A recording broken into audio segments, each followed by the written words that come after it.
அன்பு சகோதர சகோதரிகளை எப்படி இருக்கீங்க? நான் ரொம்ப சூப்பரா இருக்குங்க. வரக்கூடிய குரூப் 2 2A எக்ஸாமுக்கு பொது அறிவு பகுதியில ஜெனரல் ஸ்டடீஸ் பகுதியில வந்து பாத்தீங்கன்னா ரெண்டாவது ப்ளூ பிரிண்ட்டுக்கு வந்தாச்சு. இதுல ஒரு 17 பிடிஎஃப் ரெடி பண்ணியிருக்கோம். இந்த 17 பிடிஎஃப் நீங்க படிச்சிட்டீங்கன்னா கண்டிப்பா 20 கேள்விகள் வரை கேட்பாங்க. எங்கப்பா உண்மையா சொல்றீங்களா, ஏதாவது அச்சுடுறீங்களா அப்படின்னு கேட்டீங்கன்னா கிடையாதுங்க. நாங்கள் என்ன பண்ணோம்னா 2022 இருந்து 2025 31/8/2025 அன்னைக்கு ஒரு எக்ஸாம் வந்துச்சு. அது வரைக்கும் ஒரு 50 எக்ஸாம் நடந்திருக்குங்க டிஎன்பிசியில். இந்த 50 எக்ஸாம் கொஷினே எடுத்து அதில் எந்த லெசன்ல பர்டிகுலராக திருப்பி திருப்பி கேட்குறாங்க அப்படின்னு டெப்த்தாக அனலைஸ் பண்ணி தான் இந்த லெசன் லிஸ்ட்டை உருவாக்கியிருக்கோம். நாங்கள் ஒன்றும் புதுசாக படிக்கிறதுக்கெலாம் இப்போ சொல்லலை. ஆல்ரெடி நீங்கள் படிச்சுட்டு இருப்பீங்க, ரிவிஷன் பண்ண போகிறீங்க, அதில் இதெல்லாம் முக்கியத்துவம் கொடுத்து படிங்க, இதுலேருந்து கொஷின் கேட்பாங்க அப்படின்னு தான் சொல்ல வரேன். ஆல்ரெடி நம்ம வந்து ஒரு 10 லெசன் போன இதில் கொடுத்தாச்சு. இப்போது 17 லெசனே இருந்திருக்கோம். பார்க்கலாமா ஒன் பை ஒன்னா? ஃபஸ்ட்டு 3ல இருந்து 5 கேள்விகள் வரைக்கும் பர்டிகுலராக இந்த லெசனில் வந்துடுங்க. என்னென்ன நான் சொல்கிறேன் பாருங்கள். ஃபஸ்ட்டு வந்து பார்த்தீங்கன்னா 10th புக்கில் 19ஆம் நூற்றாண்டின் சமூக சீர்திருத்த இயக்கங்கள் அப்படின்னு கொடுத்துருப்பாங்க. அது ரொம்ப இம்பார்ட்டன்ட். அதுக்கு அடுத்ததா வந்து பார்த்தீங்கன்னா 10th புக்லேயே தமிழ்நாட்டின் விடுதலை போராட்டம், இதுவும் ரொம்ப ரொம்ப இம்பார்ட்டன்ட். 100% இந்த லெசன்ல ஒரு கொஸ்டின் கேட்பாங்க, தமிழ்நாட்டின் சமூக மாற்றங்கள். இந்த 3 லெசன்ல இருந்து கண்டிப்பா ஒரு கொஸ்டின் மினிமம் கண்டிப்பா கேட்பாங்க. அதுவும் இதுல அந்த சமூக மாற்றங்கள் இல்ல விடுதலை போராட்டம், இதுல திருப்பி திருப்பி கேட்கறாங்க. அதுவும் சமூக மாற்றம் தான் அடிக்கடி கேட்கறாங்க. ஸோ எழுதி வச்சுங்க, 3 லெசன்ல மினிமம் 1 வரும். சரிங்களா? மேக்ஸிமம் 2 கூட வரலாம், 3 வரலாம். ஓகேவா? அதுக்கு அடுத்தது இது ரொம்ப இம்பார்ட்டன்ட். 4வது பிடிஎஃப் 10th புக்ல தமிழ்நாட்டின் இயற்கை பிரிவுகள் இதுலயோ அல்லது தமிழ்நாட்டின் மானிட புவியியல் இதுலயோ ஒரு கொஸ்டின் கேட்பாங்க. கண்டிப்பா கேட்பாங்க. சரிங்களா? அந்த அளவுக்கு இம்பார்ட்டன்ட். அதுக்கப்புறம் வந்து பார்த்தா தமிழ்நாட்டின் தொழில்துறை தொகுப்புகள். இப்போ லேட்டஸ்டா 2025 நடந்த எக்ஸாம் எல்லாம் பார்த்தா இந்த யூனிட்ல அடிக்கடி கேட்குறாங்க. சரி, சின்ன யூனிட் தான், சேர்த்து படிச்சுப்போம் அப்படின்னு இதையும் கொடுத்துட்டேன். கூடவே வந்து பார்த்தீங்கன்னா 9th புக்ல தமிழ்நாட்டின் வேளாண்மை அப்படின்ற லெசனும், அது கூட இதெல்லாம் சின்ன சின்ன லெசன். ஓகேவா? அது கூடவே 6th புக்ல பண்டைய கால தமிழகத்தின் சமூக பண்பாடு சங்க காலம் அப்படின்னு கொடுத்துருப்பாங்க. இதுவும் மொத்தம் 7 லெசன். இந்த 7 லெசன்ல கடைசி 3 லெசன் ரொம்ப சின்ன லெசன். சரிங்களா? இருந்தாலும் இந்த 7 லெசன் படிச்சிட்டிங்கன்னா மினிமம் எழுதி வச்சுக்கோங்க, 3ல இருந்து 5 கொஸ்டின் கேட்பாங்க. ஸோ இது ரொம்ப ஈஸியாக கடகடன்னு படிச்சிடலாம். உங்களுக்கே நான் சொல்லும் போதே ஒரு கான்ஃபிடென்ட் வரும். ஏன்னா இதெல்லாம் ஆல்ரெடி நீங்கள் படிச்சிருப்பீங்க. அடிக்கடி இதில் கொஸ்டின் கேட்பாங்க. நீங்கள் ஏதாவது இன்ஸ்டியூட்லேயோ எங்கேயோ மாடல் டெஸ்ட் எழுதுறீங்கள, அதில் கூட பார்த்தா இந்த லெசன்லேருந்து கொஸ்டின் கேட்டிருப்பாங்க. சரிங்களா? அந்த அளவுக்கு இம்பார்ட்டன்ட் இந்த 7 லெசன். சரிங்களா? இப்போ ரொம்ப ஈஸியாக படிச்சிடலாம். அதுக்கு அடுத்ததாக ஒரு இம்பார்ட்டண்டான 3 லெசன் எடுத்துருக்கேன். அதில் ஃபஸ்ட்டாக 11th புக்கில் வந்து அரசியல் அறிவின் புக் இருக்குல்ல, அதில் சமூக நீதி கண்டிப்பாக அதில் ஒரு கொஸ்டின் இருக்குங்க. எல்லா எக்ஸாம் எடுத்தாலும், அதாவது ஒரு 50 எக்ஸாம் 30 எக்ஸாமில் சமூக நீதியிலேருந்து ஒரு கொஸ்டின் கேட்டிருப்பாங்க. கூடவே அதே 11th புக்கில் தமிழகத்தின் அரசியல் வளர்ச்சி, அதுக்கு அடுத்தது தமிழக அரசின் சிந்தனைகள், இந்த 2 லெசனும் சேர்த்து படிச்சிங்க. ஸோ இந்த 3 லெசனை படிச்சிட்டிங்கன்னா எழுதி வச்சுக்கலாம், 1லேருந்து 2 கொஸ்டின். என்ன கேட்டால் 2 கொஸ்டின் கேட்க நிறையவே வாய்ப்பு இருக்குது. இருந்தாலும் மினிமம் கேரண்டி 1 கண்டிப்பாக இருக்கும். சரிங்களா? ரைட்டுங்க. அந்த அளவுக்கு இம்பார்ட்டன்ட். அதுக்கு அடுத்தது இதில் வந்து பார்த்தோன்னா கண்டிப்பாக ஒரு கொஸ்டின் இருக்குது. 6th 11th புக்கில் குப்தர்கள்ல இருந்து ஒரு கொஸ்டின் கேட்பாங்க. நீங்கள் ஒன்றா பாருங்களேன், சமீபமாக சிந்துவெளி நாகரிகம், மராத்தியர்கள், முகலாயர்கள், குப்தர்கள், இந்த இதில் குப்தர்கள் நிறைய கேட்டே இருப்பாங்க, ரெகுலராக கேட்பாங்க. சரிங்களா? ஸோ அதே மாதிரி மராத்தியர்களும் முகலாயர்களும் கேட்பாங்க. அது நாளைக்கு ப்ளூ பிரிண்ட்ல தாரேன். ஒரே நாளில் கொடுத்தா படிக்க முடியாது, கஷ்டமாக இருக்கும். சரிங்களா? ஸோ அதனால குப்தர்களில் ஒரு கொஸ்டின் கேட்க நிறைய வாய்ப்பு இருக்கு. அப்படி இல்லைன்னா 10th புக்கில் இந்திய மக்கள் தொகை, போக்குவரத்து, தகவல் தொடர்பு மற்றும் வணிகம், கண்டிப்பாக இதில் கொஸ்டின் கேட்பாங்க.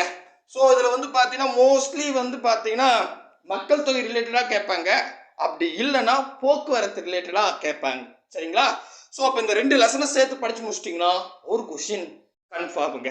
ஸோ 2 கேள்வியும் கேட்க வாய்ப்பு இருக்குது. அதுக்கு அடுத்ததா ஒரு 5 கொஷின் எளிமையாக வாங்குற மாதிரி 6th-லேருந்து 12th வரைக்கும் எங்கெல்லாம் திருக்குறள் இருக்கோ அதெல்லாம் ஒருங்கிணைச்சு கொடுத்துட்டோம். பட் நிறைய இருக்குது சரிங்களா. ஏன்னா 6th-லேருந்து 12th வரைக்கும் எங்கெல்லாம் திருக்குறள் இருக்கோ அதை கொடுத்துருக்கோம். கூடவே வந்து 9th புக்கில் திராவிட மொழி குடும்பம்னு இருக்கும் பாருங்க.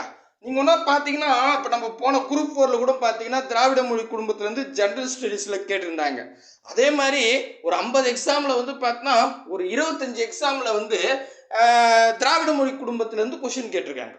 ஸோ அப்போது இந்த 6th-லேருந்து 12th வரைக்கும் இருக்கிற திருக்குறள் கூடவே திராவிட மொழி குடும்பம் படிச்சிட்டிங்கன்னா கண்டிப்பாக 5 கொஷின் இருக்குது. எப்போ நான் சொல்கிறது வந்து தமிழ் சேர்க்கலை, தமிழ் கிடையாது, ஜென்ரல் ஸ்டடீஸ் சொல்லிங்கிற நீங்கள். அப்போ இது தமிழாச்சு, தமிழ் சேர்த்துக்கலாமா? தமிழில் சேர்க்கலை நான். மேபி திராவிட மொழி குடும்பங்கள் இப்போ போன குரூப் 4 எடுத்துக்கங்க. போன குரூப் 4ல் பொது தமிழ்லையும் திராவிட மொழி குடும்பத்திலேருந்து கேட்டிருந்தாங்க, ஜென்ரல் ஸ்டடீஸ்லையும் திராவிட மொழி குடும்பத்திலேருந்து கேட்டிருந்தாங்க. 2 கொஷின் கேட்டிருந்தாங்க. கரெக்டா?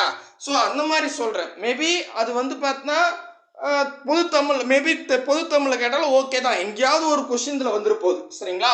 ஆனால் திருக்குறள் சொல்கிறது ஜென்ரல் ஸ்டடீஸில் தான் சொல்கிறேன், தமிழில் சொல்லலை. ஓகேவா?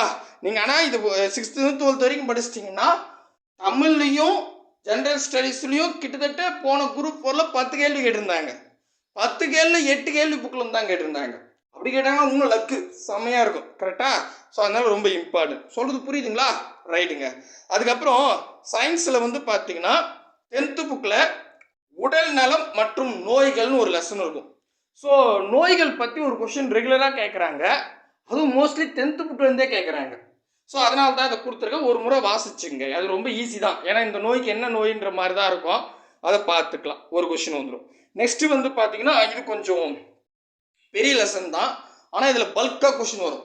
எப்படின்னா 11th புக்கில் பொருளாதாரத்தில் வந்து மொத்தம் 12 லெசன் இருக்குன்னு நினைக்கிறேன். 12 படிக்கணும். கீழே ஒரு லெசனை விட்டு அதுக்கு மேலே ஒரு 5 லெசன் படிக்கணும். நான் அந்த 5 லெசனும் சேர்த்து கொடுத்துருக்கேன்.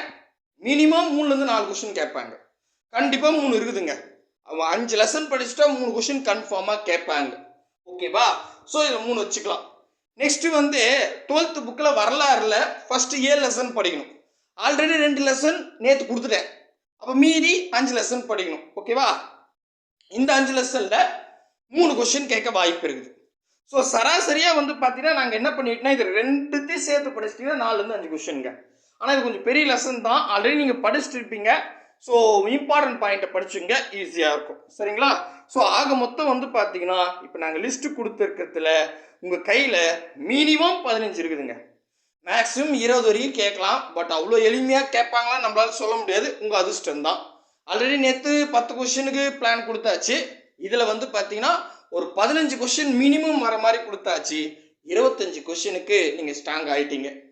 நாளைக்கு நாங்கள் என்ன பண்ணுறோம், இதே மாதிரி இம்பார்ட்டன்ட் லெசன் கொடுக்குறோம். முடிஞ்ச அளவுக்கு இதே மாதிரி ஒரு 15 லெசன் கொடுத்துட்டுன்னு வச்சுக்க, அடடா அட்டகாசமாக இருக்கும். உடனே நீங்கள் கேட்கலாம், இதெல்லாம் உண்மையா சார், நம்புற மாதிரி இருக்கா அப்படின்னு கேட்டிங்கன்னா இந்த பாருங்க 75 கேள்விகள் ஜென்ரல் ஸ்டடீஸில் கேட்க போகிறாங்க. அதில் வந்து மேபி 25 கேள்வி தான் வெளியே புக்கு கரண்ட் அஃபேர் இருக்கும். 45லேருந்து 50 கேள்வி புக்கில் தான் இருக்கும். இது நீங்கள் எந்த எக்ஸாம்னாலும் எடுத்து பாருங்க. அந்த 45லேருந்து 50 கேள்வி எந்த லெசனில் கேட்குறாங்கன்றத படிச்சுட்டாவே கிட்டத்தட்ட நீங்கள் 50 கொஷின் வாங்கிறீங்க. 45லேருந்து 50 கொஷின் வாங்கிறீங்க. மேக்ஸில் ஒரு 15லேருந்து 20 வாங்கிறீங்க. தமிழில் 90க்கு மேலே வாங்கியிருந்தீங்கன்னா கண்டிப்பாக நீங்கள் ப்ளீம்ஸ் கிளியர். புரியுதா? ஸோ அதை தான் சொல்கிறேன். லாஸ்ட் மினிட்ல ரிவிஷனுக்கு எப்படி ரிவிஷன் பண்ணலாம் அப்படின்ற குழப்பத்தில் இருக்கிறவங்களுக்காகத்தான் இந்த பிளானை நாங்கள் ரெடி பண்ணி கொடுக்குறோம். ஸோ அதனால் உங்களை யாரையும் நாங்கள் குழப்பல. ஆல்ரெடி நீங்கள் எல்லாமே இது இம்பார்ட்டன்ட் லெசன் படிச்சிருப்பீங்க.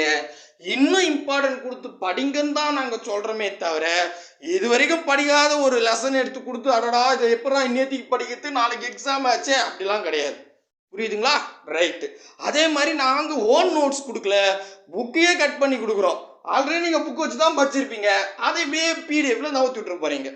ரைட்டுப்பா. சரி, இந்த பிடிஎஃப் எப்படி டவுன்லோட் பண்ணுறது அப்படின்னு கேட்டிங்கன்னா கீழே டிஸ்கிரிப்ஷனில் வந்து டெலகிராம் குரூப்புக்கு 2 லிங்க் இருக்கும். ஏதாவது ஒரு குரூப்பில் ஜாயின் ஆகிடுங்க. ஏன்னா நம்மளோட டெஸ்ட் நோட்ஸ் எல்லாம் அதுதான் போடுறோம். அப்படியே கீழே வந்தீங்கன்னா பொது அறிவு 2 தமிழ்லேயே இது இருப்பேன், பொது அறிவு 2ன்னு அதை கிளிக் பண்ணுங்க. அதை கிளிக் பண்ணால் இப்போ டிஸ்பிளே தெரியுற இந்த பேஜுக்கு வந்துடுவீங்க. ஒன்றுமே இருக்காது. அப்படியே நவுந்து வந்தீங்கன்னா இங்கே பாருங்களேன், ஒரு உதாரணத்துக்கு எந்த டாப்பிக்கை நீங்கள் டவுன்லோட் பண்ணமோ அந்த நேமை கை வைங்க. இப்போ 11th புக்கில் சமூக நீதினு இருக்குது, அந்த நேமை கை வைக்கிறேன். நேமை கை வச்சா கூகுள் டிரைவ் தான் வரும், வேற எங்கே இருக்காது. ஸோ கூகுள் டிரைவில் லோட் ஆகிடும். லோட் ஆகிட்டுன்னு இதை பாருங்கள், இது புக்கில் இருக்கிறதா கட் பண்ணி கொடுத்துருக்கு, 28 பக்கம். ஸோ 25 பக்கம் தான், 3 பக்கம் புக் பேக் இருக்கும், சரிங்களா? ஸோ இப்போ நான் பார்த்துட்டேன், இது எப்படி டவுன்லோட் பண்ணலாம் அப்படின்னு கேட்டால், இங்கே ஒரு ஏரோ மார்க் வந்து கீழ் நோக்கி இருக்கா சிம்பிளு, அந்த சிம்பிளை கிளிக் பண்ணிங்கன்னா டவுன்லோட் ஆகிடும். அவ்வளோதான். இதே மாதிரி தான் மற்ற லெசனும் இருக்கும். கண்டிப்பாக இது ரொம்ப யூஸ்ஃபுல்லாக இருக்கும் அப்படின்னு நம்புகிறேன். ஸோ எப்படி இருக்குன்னு சொல்லுங்கள். மோஸ்ட்லி நிறைய பேர் கொஞ்சம் லைக் பண்ணி கமெண்ட் பண்ணிங்கன்னா நாளைக்கு ஒரு 20 கொஸ்டினுக்கு அனலைஸ் பண்ணி கொடுப்பாங்க. ஸோ அதுக்கு தான் கேட்குறேன், லஞ்சமாக கூட வச்சுக்கோங்க. இருந்தாலும் நான் செய்ய போகிறதில்ல, நம்ம டீம் செய்ய போகுது. நீங்கள் கொஞ்சம் அப்படியே ஒரு 2-3 கமெண்ட்டை போட்டு விட்டிங்கன்னா, அடடா நம்மளை பாராட்டுறீங்களேன்னு ஒரு 20 கொஸ்டினுக்கு அனலைஸ் பண்ணி கொடுத்துட்டாங்கன்னா ரொம்ப சூப்பராக இருக்கும். ஏன்னா நாளைக்கு கூட கடை மூட்டு நாளான்னைக்கு எதுக்கு உங்களை டிஸ்டர்ப் பண்ணும், கரெக்டாக? ஸோ மறக்காமல் கமெண்ட் பண்ணுறேங்க. பாய் பிரதர் அண்ட் சிஸ்டர்.